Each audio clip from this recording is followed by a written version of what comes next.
Pega a bolinha. Não balança o corpo, entendeu? Inglaterra. 54, é isso? É, você tem mentalmente. Pega a bolinha. Ah! Não pulou. Subiu, finalmente.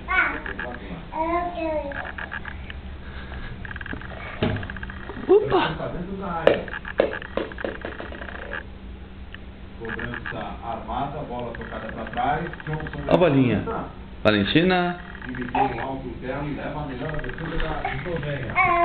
Olha que bolinha. Passou por cima da bola, foi pro caminho Aguzavievic e empurrou para o caminho lateral.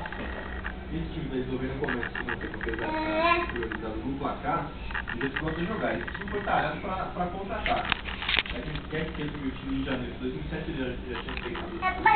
Conhece muito, trabalha com ele há bastante tempo, renovou o time muito bem e tem feito dessa forma, perto dos adversários, sai rápido no contra-ataque. Foi 4 anos levou perigo e a Inglaterra agora começa a jogar em cima, dá o seu campo. É possível esse contra-ataque do time de Mário Leno, com essa velocidade.